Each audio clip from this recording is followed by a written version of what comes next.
Bom dia, pessoal. Tudo tranquilo? Sejam bem-vindos a mais um episódio do Café com Ed. Espero que todo mundo tenha descansado bastante no final de semana. Eu, com certeza, descansei muito ontem, porque essa semana agora vai ser casca grossa, tá, pessoal? Principalmente o que vem por aí após o discurso de abertura que o presidente Jair Bolsonaro fará na Assembleia Geral da ONU amanhã, tá? Se preparem, porque vem muita distorção, vem muita mentira e vem muita paulada para cima dele depois de amanhã. Vamos falar a respeito, 3 temas principais. Vamos falar a respeito do presidente Jair Bolsonaro, que não desistiu da liberdade de expressão nas redes sociais, na internet, e transformou a MP, aquela MP que foi rejeitada pelo STF e pelo tropeço do Senado, Rodrigo Pacheco, em projeto de lei e será encaminhado para o Congresso Nacional. Vamos falar também a respeito dos Estados Unidos, porque, olha só, tá chegando a hora de tirar aquele maluco da Casa Branca antes que os Estados Unidos se transformem em Estados Unidos da China, porque tá no limite. Tá no limite, tá, galera? Coisa tá muito feia por lá. E vamos falar também a respeito da homenagem do Google ao Paulo Freire. Vou dar um exemplo aqui para vocês. A coisa é muito mais complexa, obviamente, né? Mas aquele discurso da esquerda bonito, cheio de demagogia, que nunca funciona na prática, né? Vou dar um exemplo mais claro aqui para vocês entenderem o que é a metodologia Paulo Freire e como ela prejudicou a educação no Brasil. Então vamos lá, pessoal. Vamos começar logo falando a respeito do Paulo Freire, que é o seguinte. Foi aniversário. Seria aniversário dele, né? Ele que já é falecido ontem. E aí o Google fez essa homenagem aí para ele, botou lá na página inicial essa carinha feia aí. Inclusive, durante a semana eu mostrei aqui para vocês, a Justiça aqui do Rio de Janeiro proibiu o governo federal de denegrir a memória do Paulo Freire. Ou seja, a gente não pode mais criticar o Paulo Freire. Pelo menos o governo federal não pode. Eu sonho, pessoal, eu tenho vários sonhos para o Brasil, tá? Um deles é o dia em que a gente vai destituir o Paulo Freire como patrono da educação brasileira e colocar Olavo de Carvalho em seu lugar. Uma estátua do Olavo de Carvalho em frente ao Ministério da Educação. Esse é um dos sonhos que eu tenho. E a gente, se Deus quiser, vai conseguir realizar isso aí. Eu vou dar só um exemplo aqui para vocês. Quem é da minha idade, assim, né? Quem nasceu na década de 70, início da década de 80 e tal, ainda lembra como é que era a relação do aluno com o professor. Era uma relação de hierarquia, de respeito. Você respeitava teu professor, tua professora. Se você não respeitasse, você estava ferrado. Não tinha escolha, né? Então, o que acontecia? Quando o cara era da esquerda, ou quando a professora era da esquerda, existia uma certa dificuldade eles conseguirem, né, implantar o chipzinho do socialismo na cabeça do estudante, porque existia uma discrepância ali, era uma barreira, né? Para nós, isso era excelente, porque o professor tem que estar lá, galera, para passar conhecimento, informação. Não tem nada que militar, nem de tentar influenciar a criança politicamente, ideologicamente. Isso não faz sentido, isso não é o papel de um professor. Então, por mais que o professor fosse de esquerda, existia essa barreira representada pela própria hierarquia que existia entre o aluno e o professor. O Paulo Freire, né, a metodologia do Paulo Freire meio que institui uma horizontalidade na relação entre o professor e o aluno, né? Quebra essa barreira. E aí você vê figuras, por exemplo, como um certo deputado aqui do Rio de Janeiro, que era do PSOL, mudou de partido, professor de história, né, que a partir desse momento vira brother. Né? O professor, a professora, eles eram, digamos assim, pai e mãe na escola, né? Aquele pai e mãe, né, que você tem que respeitar e tá te passando conhecimento. A partir desse momento, né, que a metodologia do Paulo Freire é implementada no Brasil, o pai e a mãe se transformam no irmãozão, na irmãzona, legal, bacana, aquele irmãozão mais velho, legal, que dialoga contigo. Enquanto isso, teu pai e tua mãe são aqueles retrógrados em casa que só fazem te dar bronca. E a partir desse momento, ele também quebra essa barreira. Quebra a barreira da hierarquia. E aí fica fácil você abrir a cabeça da criança, do adolescente e jogar lá dentro o que você quiser. Isso é Paulo Freire.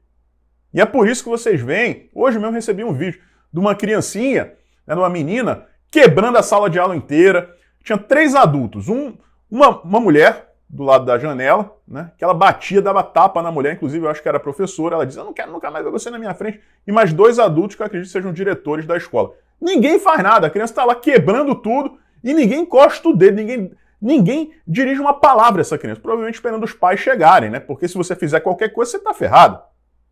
Antigamente não existia isso, gente. Isso só acontece hoje em dia por conta do Paulo Freire. Pois é. Então a gente precisa livrar o Brasil dessa herança maldita. E quando o Google faz isso, coloca aquela porcaria daquela página inicial com aquele cara, aquela foto horrorosa daquele cara lá, é de dar embrulho no estômago, porque ele é um dos principais responsáveis pela desgraça que tomou conta da educação do Brasil. Piores índices alguns dos piores índices educacionais do mundo são do Brasil. Por que será? Com certeza por conta do método do Paulo Freire, tá, pessoal? Então, é um sonho que eu tenho. A gente livrar o Brasil do Paulo Freire, tirar esse papo de patrono da educação, no caso deveria ser da deseducação, e colocar Olavo de Carvalho em seu lugar. A gente vai conseguir isso um dia, nem que demore 10, 20 anos, a gente vai conseguir isso, tá? Agora vamos lá, galera, vamos falar a respeito dos Estados Unidos. O que está acontecendo? O governo Biden assumiu que fez um ataque aéreo, achando que estava atacando os líderes do ISIS, né, aquele grupo terrorista, e na verdade matou 10 civis que não tinham nada a ver com a história. Ou seja, é uma bobagem atrás da outra que esse governo vai fazendo. Então, os Estados Unidos, a gente já percebeu, através de vários encontros do Joe Biden, da Kamala Harris, já mostrei isso aqui para vocês, que eles estão estreitando relações com a China. Por mais que venha aquele papo, né, que o velhinho senil está tentando distanciar os Estados Unidos da China, na prática não é isso que a gente vê. Uma coisa é o que ele diz, outra coisa é o que ele faz.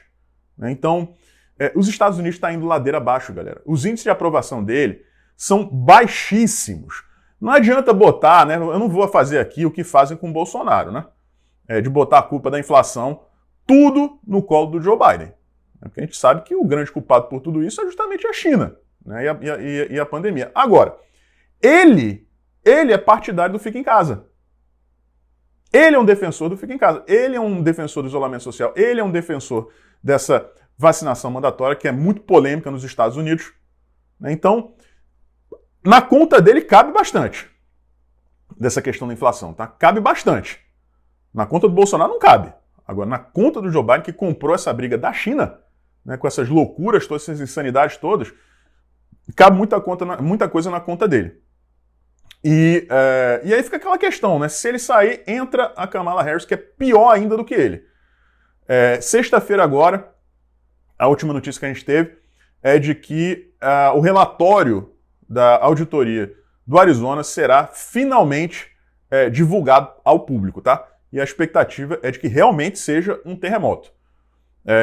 Galera, pro bem dos Estados Unidos, algo precisa ser feito, porque esse cara está acabando com o país. Já dei vários exemplos aqui para vocês. Por exemplo, a crise migratória na fronteira sul. São mais de 200 mil pessoas que entraram ilegalmente nos Estados Unidos. Já mostrei para vocês aqui a quantidade, milhares e milhares de crianças desacompanhadas dos pais. A gente conhece o histórico dos democratas em relação ao tráfico de crianças, a gente sabe como é que funciona isso aí. Isso aí abasteceu, né, um mercado, vejam só que absurdo falar isso, né? Esse mercado de tráfico de crianças durante os próximos 4, 5, 6 anos. Ah, mas foram 1.000 e poucas crianças, 2.000 crianças, é só isso? Sim, né, gente? Porque a criança, nesse caso aí, vai envelhecer, vai deixar de ser criança, né? Pois é, mas nessa leva aí foram milhares e milhares de crianças desacompanhadas, que a gente sabe qual vai ser o destino dessas crianças, pelo menos da maioria delas. Então, assim, é um desastre atrás do outro que isso precisa acabar. Que fique de exemplo para o mundo inteiro o que está acontecendo nos Estados Unidos. A destruição da maior democracia do mundo. Graças a uma fraude eleitoral que, se Deus quiser, sexta-feira será revelada pelo menos a primeira parte disso, tá? E, pessoal, por fim, eu queria conversar com vocês a respeito da, então, MP, agora, o projeto de lei de Jair Bolsonaro que visa a restabelecer a liberdade de expressão na internet e nas redes sociais, tá? Como vocês sabem, a MP foi rejeitada de maneira autoritária, até pelo Rodrigo Pacheco. Foi apenas a 5ª vez na história que isso aconteceu, de um presidente do Senado rejeitar uma MP assim, direto, né? E a Rosa Weber também... enfim, STF e Rodrigo Pacheco trabalhando juntinhos, falaram lá, não, a gente não quer saber de liberdade de expressão nas redes sociais, não, isso aqui não é urgente, não. isso aqui não é urgente não. Deixa isso para depois das eleições de 2022, né? Aí pode até ser, mas agora não. Aí o que o presidente fez? Foi lá e, com a ajuda do Mário Frias, reescreveu alguns detalhes, pequenos detalhes do projeto de lei, da MP, e transformou em projeto de lei que será enviado ao Congresso Nacional. Aí a gente tem duas certezas, tá, pessoal? A primeira é a seguinte: o Arthur Lira vai dar celeridade, porque ninguém pode reclamar dele nesse sentido, né? Ele não está travando nada, então ele vai botar para rodar isso aí, com toda certeza, ele vai botar para rodar. Eu acredito que isso vai passar pela Câmara dos Deputados.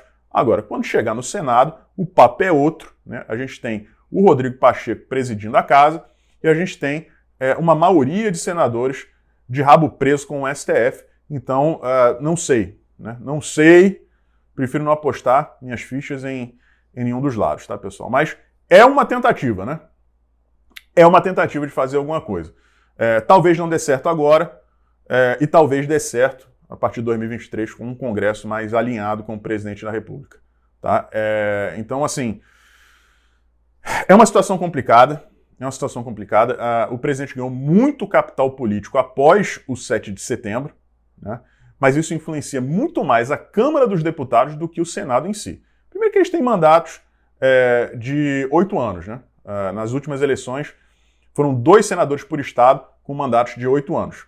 Ano que vem a gente vai ter um senador só nas eleições, né? Então, esses que foram eleitos por 8 anos não estão muito preocupados com isso, né? Tem mais 5 anos aí pela frente no Senado garantidos.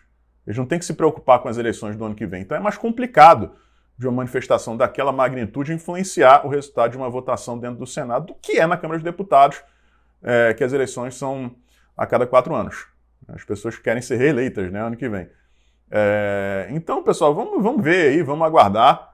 O fato é que pegou muito mal para o Pacheco, né, ele que foi eleito em 2018, então ele está nessa situação, né, está com o mandato dele garantido aí até 2026, mas vamos aguardar, né? Vamos aguardar, vamos ver o que acontece. Tem muita coisa acontecendo nos bastidores, né? E a expectativa é que as coisas melhorem a partir de amanhã. Quando eu digo as expectativas, eu não quero criar expectativa em ninguém, tá, pessoal? Como eu falei aqui num vídeo recente, cachorro mordido por cobra tem medo de linguiça, né?